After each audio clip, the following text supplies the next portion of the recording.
Umakant Yadav sir GS classes के इस online web portal पे आप सभी मित्रों का बहुत बहुत स्वागत है।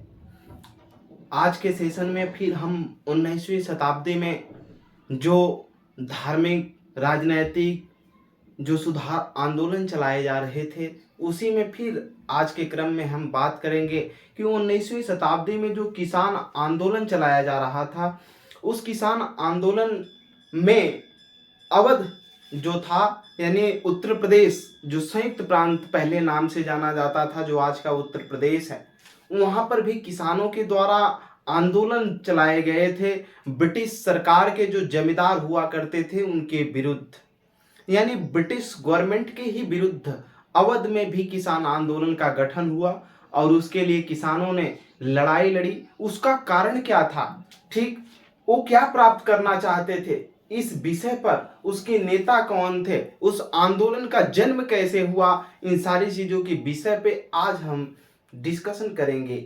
आइए चलते हैं, हमारा टॉपिक होगा आधुनिक भारत के इतिहास में अवध में किसान सभा आंदोलन।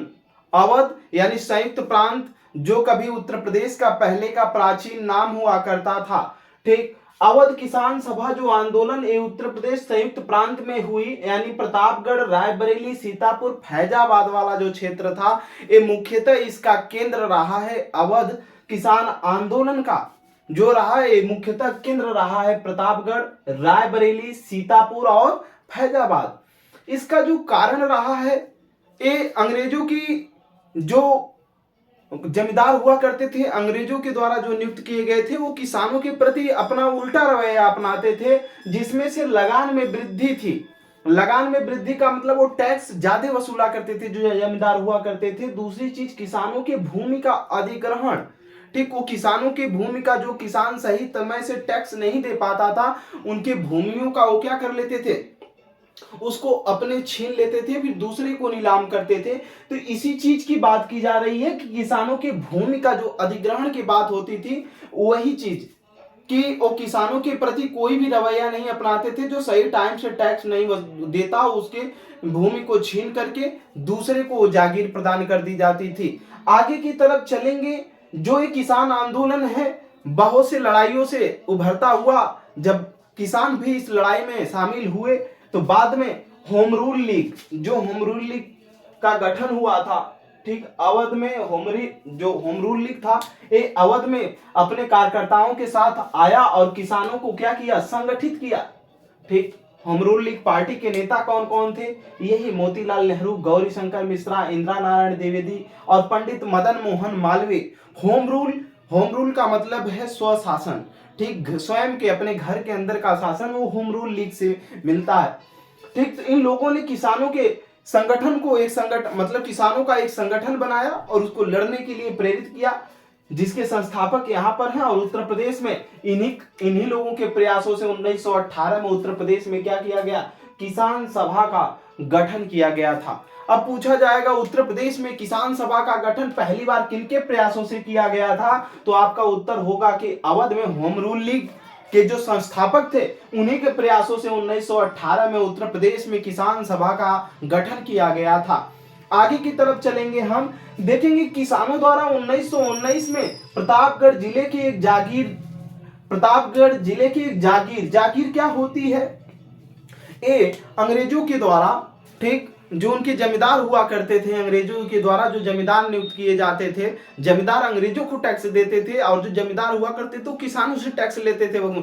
तो जो कुछ भूमि जमींदारों के हाथों में भूमियां हुआ करती थी, वो भूमि को क्या करते थे, किसी भी छोटे काश्तकार यानी खेतीहर मजदूर कृषक को कुछ जागीरों पर प्रदान करते थे, तो मजदूर उसको कुछ रकम देता था, तो ये उनको खेती देते थे, फिर उनसे टैक्स वसूला जाता था, वो जागीर प्रदान की जाती थी, जो वही भूमि दी जाती थी।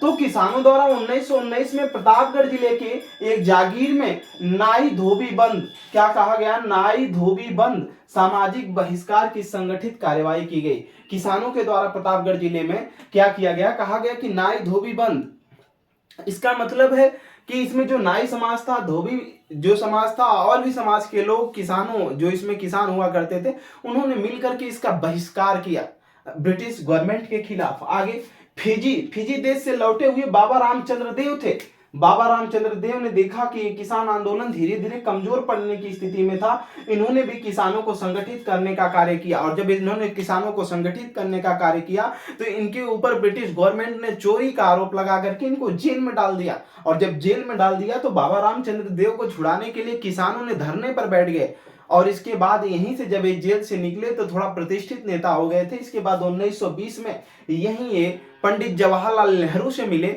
और पहली बार पंडित जवाहरलाल नेहरू से 1920 में जब इन्होंने मिला तो किसानों के बीच, किसानों के सम्मेलनों में, किसानों के समर्थन में पंडित जवाहरलाल नेहरू ने भी 1920 के बाद उतरना स्टार्ट किए। 1920 में आपसी मतभेद के कारण ही जो अवध किसान सभा का गठन हुआ, ये जो उत्तर प्रदेश में किसान सभा बनी थी, वही उत्तर प्रदेश में किसान सभा बट करके अवध किसान सभा का गठन कर दिया गया 1920 में।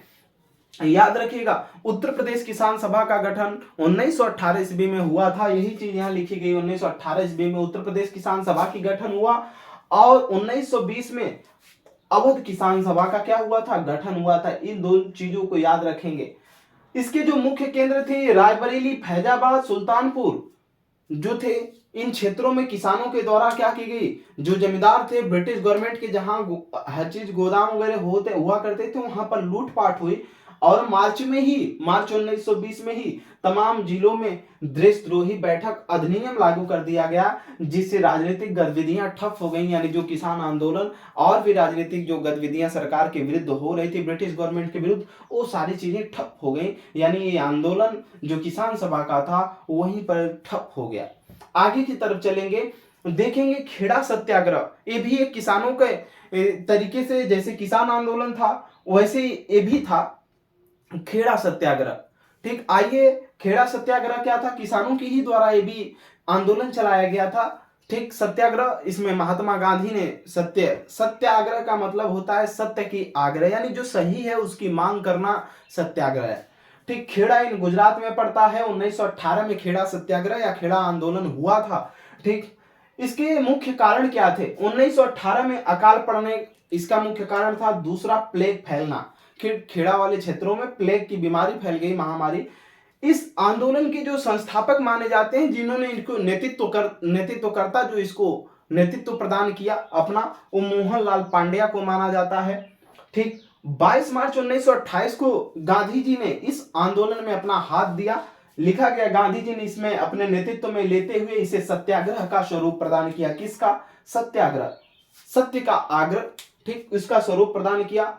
और इसमें बाद में ब्रिटिश गवर्नमेंट जो है, इसमें इसके विरोध करने का यही कारण था कि अकाल पड़ने का कारण, प्लेग फैलने के कारण। एक चीज और इसमें नोट कर लेंगे, तथा तीसरी पॉइंट नोट कर लेंगे इसमें कि ज्यादा टैक्स वसूलना या लगान वसूलना। ठीक, अकाल भी पड़ा, प्लेग की महामारी भी फैल गई, फिर भी जो जमींदार हुआ करते थे ब्रिटिश गवर्नमेंट की तरफ से, वो टैक्स भारी मात्रा में वसूला करते थे, उसमें कोई भी छूट नहीं दिया करते थे। इसी की वजह से खेड़ा सत्याग्रह चलाया गया था। इसको लेकर के महात्मा गांधी ने जब इस आंदोलन में नेतृत्व अपना किया, तो इसी के वजह से इसे सत्याग्रह कहा गया।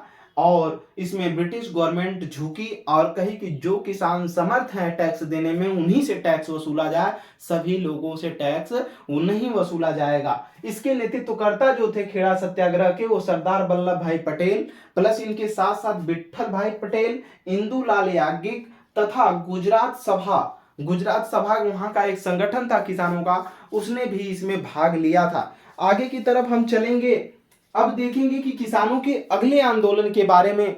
वो अगला आंदोलन होगा बारदोली सत्याग्रह होगा। क्या होगा, बारदोली सत्याग्रह होगा, जो कि 1928 में हुआ था। कहाँ हुआ था, वो भी बारदोली, गुजरात यानी सूरत नामक स्थान से ही हुआ था। चलेंगे अब आगे की तरफ, देखेंगे हम लोग बारदोली सत्याग्रह। आइए चलते हैं, देखेंगे बारदोली सत्याग्रह के विषय में। तो चलिएगा आगे की तरफ हम लोग देखेंगे बारदोली सत्याग्रह के विषय में। बारदोली कहाँ पड़ता है, ये भी गुजरात में ही पड़ता है। ठीक, ये भी किसानों का ही एक आंदोलन था। बारदोली सत्याग्रह 1928 में बारदोली, सूरत इन गुजरात में हुआ था। जिसका कारण क्या था, इसको देखेंगे। कारण था लगान न देने के लिए चलाया गया था। यानी लगान की दर ब्रिटिश गवर्नमेंट के जो जमींदार थे या ब्रिटिश सरकार थी, इतना ज़्यादा बढ़ा दिया गया था कि वहाँ के लोगों ने कहा कि अब हम लगान ही नहीं देंगे। ठीक, इसी के विरोध में चलाया गया था बारदोली सत्याग्रह। ठीक, इसमें किसानों के अलावा कालीपराज, कालीपराज एक जनजाति है, कैसी, अश्वेत जन, यानी काले लोग को ही कालीपराज कहा जाता था। इनकी जो जनसंख्या थी उस समय गुजरात में, ये लगभग 60% आबादी थी इनकी। ठीक, कितनी, लगभग 60% आबादी थी गुजरात में कालीपराज। एक किसान तो थे ही इसमें, लेकिन उसके साथ साथ ये जनजाति जो 60% की लगभग आबादी थी इनकी बारदोली उस क्षेत्रों में, ठीक, इनके द्वारा भी किसानों के साथ मिलकर के इस आंदोलन में भाग लिए, ये लोग भी इसका नेतृत्व किए। ठीक, तो इसमें उन जनजातियों का भी सहयोग मिला। और इसके जो स्थानीय नेता थे, जो नेतृत्व करता थे, वो थे मेहता बंधु कल्याण जी। कौन? मेहता बंधु कल्याण जी, कुंवर मेहता जी, दयाल जी देसाई और केशव गणेश जी।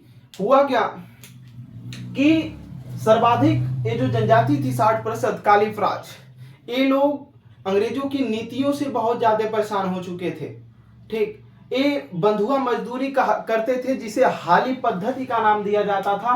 क्या? हाली पद्धति, हाली पद्धति जिसे कहा जाता था हाली पद्धति। हाली पद्धति या बंधुआ मजदूरी, या बंधुआ मजदूरी क्या करते थे?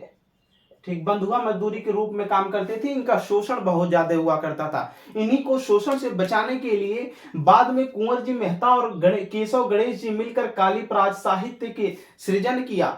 ठीक, कालीपराज साहित्य का सृजन किया। लेकिन धीरे धीरे इस आंदोलन में 1927 में जब महात्मा गांधी का धीरे धीरे प्रवेश हुआ, तो प्रवेश होने के टाइम में 1927 में महात्मा गांधी ने इसका नाम बदल कर क्या कर दिया, कालीपराज, यानी काले लोग से, अश्वेत जन लोगों से क्या, इस जनजाति का नाम बदलकर रानी पराज कर दिया, जिसका मतलब होता है बनवासी। ठीक, महात्मा गांधी ने कालीपराज से, काले लोग से नाम बदल करके रानी पराज बनवासी कर दिया। ठीक, 1926 में इसकी मूल कारण यही था कि 1926 में जब कपास की खेती गुजरात की काली मिट्टियों में सर्वाधिक मात्रा में होती है, तो कपास की जब कीमतें गिरने लगी, तो उस पे फिर भी जो ब्रिटिश गवर्नमेंट के द्वारा लगान की दर थी वो 22% बढ़ा दी गई। जितना दर थी उससे भी 22% अधिक बढ़ा दिया गया। तो यही कारण था इस आंदोलन के जन्म लेने का। ठीक, बढ़ा दी गई, जिसका विरोध वहां के किसानों के द्वारा और इन जनजातियों के द्वारा भी किया गया था। ठीक, जब किसान कर रहे थे तो उसमें जनजातियों ने भी सहयोग किया, और इसी के कारण इसको लगान न देने की बात की गई। जब 22% बढ़ा दिया गया तो ये बारदोली सत्याग्रह हुआ। फिर किसान समिति के सदस्य जो और स्थानीय नेता के रूप में जो कार्य कर रहे थे, ये थे सरदार वल्लभ भाई पटेल। कौन थे? सरदार वल्लभ भाई पटेल। एक किसान समिति के नेता भी थे और स्थानीय नेता, यहां पर लिखा गया किसान समिति के सदस्य तथा स्थानीय नेता के रूप में काम कर रहे थे सरदार वल्लभ भाई पटेल। इसके पहले भी नागपुर में फ्लैग सत्याग्रह कर चुके थे, बालखेड़ा का सत्याग्रह कर चुके थे, उसके पहले खेड़ा सत्याग्रह कर चुके थे।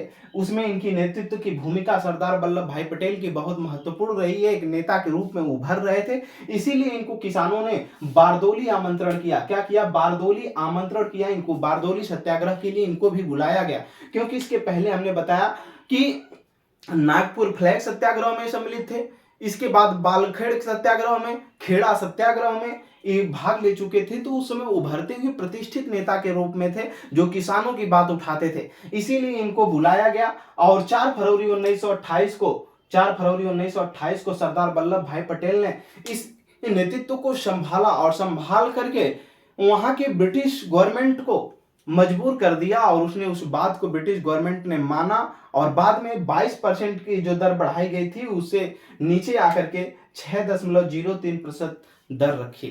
ठीक, घटाई दर। इस आंदोलन में महिलाएं भी भाग ली थी। तो जो महिलाएं भाग ली थी, कस्तूरबा गांधी, महात्मा गांधी की पत्नी, आप जानते ही हैं। मीठू बेन बंबई की पारसी महिला थी। भक्तिबा गोपाल दास की पत्नी थी। मणिबेन पटेल जो थी, सरदार वल्लभ भाई पटेल की ही पुत्री थी। कौन? सरदार वल्लभ भाई पटेल की मणिबेन पटेल पुत्री थी। फिर सरदा बेनशाह, सरदा मेहता, ये सभी महिलाएं इस बारदोली सत्याग्रह में भाग ली। और इन्होंने ही, जब सरदार वल्लभ भाई पटेल ने इस आंदोलन का नेतृत्व किया और इसमें सफलता हासिल हुई, तो इस महिलाओं ने प्रसन्न होकर के सरदार वल्लभ भाई पटेल जो थे, इनको सरदार की पदवी दी, और उस पदवी को विभूषित जो करने का, इन्होंने सरदार उनको कहा लेकिन उनको विभूषित करने का काम महात्मा गांधी ने किया था। अब क्वेश्चन पूछा जाएगा कि जो वल्लभ भाई पटेल को सरदार की उपाधि किसने दी? बारदोली की महिलाओं ने, महात्मा गांधी ने। तो बारदोली की महिलाओं ने बस उनको सरदार कह कह के पुकारा था, लेकिन उसको पदवी देने का काम महात्मा गांधी ने किया था। ऑप्शन को बहुत सोच समझ करके मारना होगा। ठीक, इनको सरदार की उपाधि बारदोली सत्याग्रह के ही दौरान मिली थी। जो बारदोली सत्याग्रह 1928 में हुआ था, क्यों? क्योंकि वहां के किसानों के द्वारा लगान न दिए जाने की बात की थी। और इसमें जो महत्वपूर्ण भूमिका रही है वो कालीपराज जनजाति की रही है। कालीपराज का मतलब होता है काली लोग। क्या? काले लोग। महात्मा गांधी ने उन्हीं का, कालीपराज लोगों का नाम बदल करके रानी पराज किया था, जिसका मतलब होता है वनवासी। क्या? वनवासी। इसमें महिलाएं भी भाग ली थी बारदोली सत्याग्रह में, इसलिए इसको याद रखेंगे। और जो कालीपराज लोग थे, इनकी 60% आबादी थी बारदोली, सूरत इन गुजरात में। ठीक, ये हली पद्धति या बंधुआ मजदूरी करने के लिए बाध्य थे। ये बहुत विवश थे, इसी के वजह से इन्होंने किसानों की सहायता से जुड़ करके इस आंदोलन में महत्वपूर्ण तरीके से भाग लिया। आगे की तरफ चलेंगे हम लोग और पढ़ेंगे किसानों का अगला आंदोलन। क्या? किसानों का अगला आंदोलन पढ़ेंगे चंपारण सत्याग्रह के विषय में। किसके बारे में? चंपारण सत्याग्रह के विषय। तो आगे की तरफ बढ़ेंगे और देखेंगे कि अगले किसान आंदोलन के विषय में चंपारण सत्याग्रह। क्या? चंपारण सत्याग्रह के विषय में हम लोग देखेंगे। चंपारण सत्याग्रह 1917 में इन चंपारण बिहार के ही क्षेत्र में पड़ता है। ठीक, इसका कारण क्या है? जो चंपारण सत्याग्रह, ये भी किसान का ही आंदोलन है, किसानों का ही है। ऐसा क्यों हुआ था? तो 3/20 भाग पर नील की खेती करना अनिवार्य हुआ करता था, और जो ये 3/20 भाग पर नील की खेती हुआ करती थी, उसी को 3 कठिया प्रथा कहा जाता था या 3 कठिया पद्धति कही जाती थी वहां के स्थानीय भाषा में। ठीक, तो ये जो नील की खेती हुआ करती थी, उसमें फिर हुआ क्या कि 19वीं शताब्दी का जब दौर आया तो उसमें रासायनिक रंगों की खोज हो गई, और रासायनिक रंगों की खोज होने के कारण नील की खेती का कम जरूरत पड़ने लगी। इस तरीके से जब यूरोपियों को नील रासायनिक रंग मिल गए तो उन्होंने नील की आवश्यकता को धीरे धीरे खत्म करने लगे। इससे भारत में नील कारखाने क्या होने लगे? बंद होने लगे। फिर भी क्या हुआ? अत्यधिक लगान वसूले जाने लगे। जो जमींदार थे वो सोचते थे कि एक ही बार में सब कुछ वसूल करके रख लिया जाए, अब तो इसकी कहानी खत्म होने वाली। इसी के वजह से चंपारण सत्याग्रह हुआ था। 1917 में डॉक्टर राजकुमार शुक्ल, इनके द्वारा गांधी जी को आमंत्रित किया गया था। इसके पहले, इसके विद्रोह को लेकर के, चंपारण सत्याग्रह के पहले भी 1908 में इसका पहला विद्रोह हुआ था। वहां के किसानों के द्वारा नील के लिए, नील की 3 कठिया पद्धति जो थी, इसका विद्रोह पहला 1908 में हो चुका था। 1917 में महात्मा गांधी को डॉक्टर राजकुमार शुक्ल, वहां के स्थानीय नेता ने महात्मा गांधी को आमंत्रित किया इसके लिए, और महात्मा गांधी के लिए ये पहला सत्याग्रही आंदोलन था जिसमें इनको सफलता भी हासिल हुई, और पहला ऐसा आंदोलन था जिसमें महात्मा गांधी ने पहली बार भाग लिया था। ठीक, गांधी जी ने इसमें 10 अप्रैल 1917 को चंपारण पहुंचे, और पहुंचे तो उन्होंने नेतृत्व किया, और नेतृत्व करने के बाद परिणाम मिला कि 25% टैक्स की कमी करवाई। ठीक, और इनको उपाधि मिली थी, वहीं से खुश होकर के महात्मा, इनको उपाधि मिली। महात्मा उपाधि इसने किसने दिया था? रविंद्रनाथ टैगोर ने दिया था, जिन्होंने जनगण मन की रचना किए हुए है। महात्मा गांधी को जब इन्होंने इस आंदोलन का नेतृत्व कर रहे थे, चंपारण सत्याग्रह का आंदोलन का नेतृत्व कर रहे थे, तो 16 अप्रैल 1917 में वहां के स्थानीय जिला मजिस्ट्रेट, जो चंपारण जिला का मजिस्ट्रेट था, कौन था? डब्लू हेकाक, इन्होंने गांधी जी को जिला छोड़ने का आदेश दिया था उस समय में, कि आप जिला छोड़ दीजिए। ठीक, जिला छोड़ने का आदेश दिया था, फिर भी महात्मा गांधी डटे रहे। इनके जो सहयोगी थे, ब्रज किशोर थे, C.F. एंड्रूज को ही दीनबंधु कहा जाता है इन्हीं को, और नील दर्पण नामक इन्होंने ही पुस्तक लिखा था, नील विद्रोह जो हुआ था उस पर।